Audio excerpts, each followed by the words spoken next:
வணக்கம் நண்பர்களே. தற்கால உலக அரசியல் சூழலானது அமைதியை நோக்கிச் செல்கிறதா என்றால் அதற்கான விடை கேள்விக்குறியாகவே உள்ளது. திரைமறைவில் உலக வல்லரசு நாடுகளான அமெரிக்கா, சீனா மற்றும் ரஷ்யா ஆகியவற்றுக்கிடையே ஒரு பெரும் மூலோபாய போர் நிகழ்ந்து கொண்டிருக்கிறது.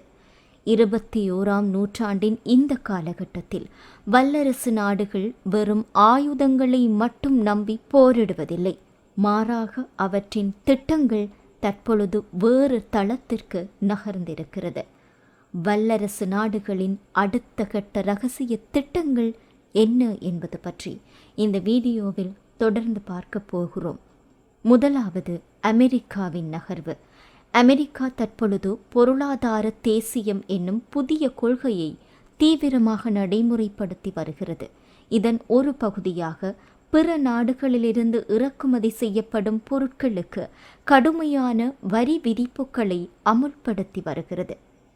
சீனாவின் வர்த்தக ஆதிக்கத்தை அமெரிக்க சந்தைக்குள் நுழையாமல் தடுப்பதே இதன் முதன்மை நோக்கம். இருப்பினும் இத்தகைய பொருளாதார கொள்கையினால் உலகளவில் தங்கத்தின் விலை, கச்சா எண்ணெயின் விலை மதிப்பு மற்றும் பங்குச்சந்தைகள் ஆகியவற்றில் பெரும் ஏற்ற இறக்கங்கள் ஏற்படும் என பொருளாதார வல்லுநர்கள் எச்சரிக்கிறார்கள். இரண்டாவது, சீனாவின் பெருந்திட்டம். உலகை ஆளுவதற்கு நிலப்பரப்பு மட்டும் போதாது, நவீன தொழில்நுட்பமே முதன்மையானது என்பதை சீனா நன்கு உணர்ந்துள்ளது. அதற்கேற்ப உலகளாவிய நுண்சில்லுகள், சூரிய ஆற்றல் தகடுகள் மற்றும் மின்சார வாகனங்களுக்கு தேவையான அரிய வகை முதன்மை கனிம வளங்களை தன் கட்டுப்பாட்டுக்குள் சீனா கொண்டு வந்துள்ளது.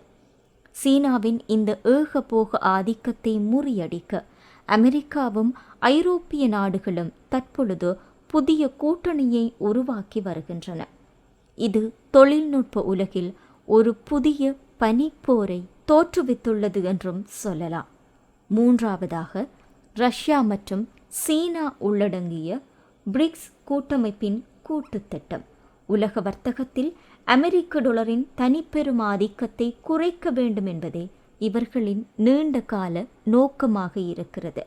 இதற்கு மாற்றாக புதிய டிஜிட்டல் நாணய முறைகளையும் கிரிப்டோ போன்ற நவீன தொழில்நுட்பங்களையும் உலக வர்த்தகத்தில் புகுத்த இவ்வல்லரசு நாடுகள் தீவிரமாக முயன்று வருகின்றன. இறுதியாக, வல்லரசு நாடுகளின் இந்த வர்த்தக போரினால் உலக நாடுகள் பலவும் சீனாவுக்கு மாற்றாக இந்தியாவை நோக்கி திரும்பத் தொடங்கியுள்ளன.